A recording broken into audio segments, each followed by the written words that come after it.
Silence. ఈరోజు కేంద్ర ప్రభుత్వము పిలుపు మేరకు, నరేంద్ర మోడీ గారి పిలుపు మేరకు స్వచ్ఛత హీ సేవ 2024 కార్యక్రమం జరుగుతుంది. ఈ కార్యక్రమం సెప్టెంబర్ 17 స్టార్ట్ అయింది. అందరూ తెలిసిన విషయము. సెప్టెంబర్ 17 స్టార్ట్ అయింది. ఎంతవరకు ముగుస్తుంది? అక్టోబర్ 2వ తేదీన క్లోజ్ కావడం జరుగుతుంది. అంటే ఈ కార్యక్రమం అయిపోతే మిగతా అంశాలు చేయకూడదని కాదు, అవి మన జీవితంలో భాగంగా ప్రతిరోజు నిర్వహించుకోవాల్సినవి.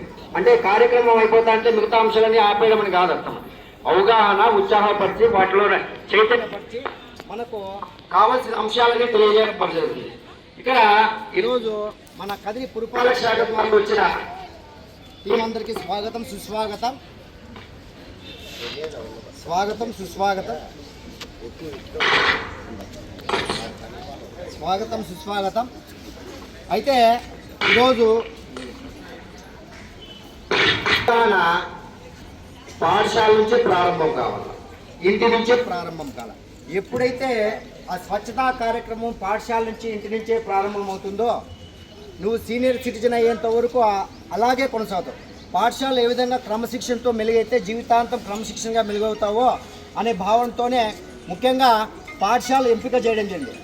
ఇక్కడ ఈ కార్యక్రమం యొక్క ఒక ముఖ్య ఉద్దేశం ఏమిటంటే, మనము ఇంటినందు మీకు చైతన్యపరిస్తే మీరు ఆ విషయాన్ని తల్లిదండ్రులకు చైతన్యపరుస్తారని పాఠశాలకు బాగా మోటివేషన్ చేస్తే, పిల్లలకు మోటివేషన్ చేస్తే మీరు మీ తల్లిదండ్రులకు కూడా అవగాహన కలగజేస్తారని దీని యొక్క ఉద్దేశం. ఇప్పుడు మన ఇంట్లో అమ్మ కూరగాయలు కట్ చేస్తుంది. కట్ చేసిన తర్వాత ఒక డస్ట్బిన్ వేస్తారు, ట్యాబ్లెట్స్ వేస్తారు. ఇంట్లో పేషెంట్స్ ఎవరో ఉంటారు, ట్యాబ్లెట్స్ దాంట్లోనే వేయడం జరుగుతుంది. ఉదాహరణకు ప్లాస్టిక్ డబ్బాలు ఉన్నాయి, దాంట్లోనే వేయడం జరుగుతుంది. కానీ మన వాళ్ళు, మన ప్రభుత్వం ఏం చెప్తానంటే తడి చెత్తను సపరేట్ చేయాలా, పొడి చెత్తను సపరేట్ చేయాలా. డస్ట్ ఇంకొక విషయం ఏమిటంటే కెమికల్ బేస్డ్ కానీ బ్యాటరీ బేస్డ్ కానీ ఉండేవి కూడా అవి కూడా సపరేట్ చేయాలని చెప్పడం జరిగింది.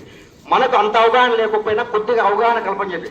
తడి పొడి చెత్తన వేరు చేస్తే చాలు, మిగతా అంశాలు మేము వేరు చేసుకుంటామని మున్సిపాలిటీ వాళ్ళు చెప్పడం జరిగింది. మనకి మేమేం చెప్తామంటే కూరగాయలు కానీ మిగతా కానీ తడి పేసుకోవడానికి మనకి మున్సిపాలిటీ వాళ్ళు లాస్ట్ ఇయర్ మనకి ఏం చేస్తారంటే 2 డస్ట్బిన్లు ఇచ్చారు. ఏ కలర్ డస్ట్బిన్స్ ఇచ్చారు అవగాహన దొరకనా? ఒకటి గ్రీన్, ఇంకోటి బ్లూ. రెడ్ బ్లూ ఇవ్వడం జరిగింది. రెడ్ బ్లూ ఇవ్వడం జరిగింది. తర్వాత గ్రీన్ కూడా ఇవ్వడం జరిగింది. గ్రీన్, బ్లూ, రెడ్ ఇవ్వడం జరిగింది. అయితే కొన్ని వార్డ్స్ 2 డస్ట్బిన్, 2 రకాల కలర్స్ మాత్రమే ఇవ్వడం జరిగింది. కాబట్టి కొద్దిగా కన్ఫ్యూజ్ కావడం జరుగుతుంది. రెడ్ ఇచ్చారు, గ్రీన్ ఇచ్చారు, బ్లూ ఇవ్వడం జరిగింది. ఇక్కడ రెడ్ డస్ట్బిన్ దేనికి వాడాలా? Yes, very good. ఎవరు చెప్పారు?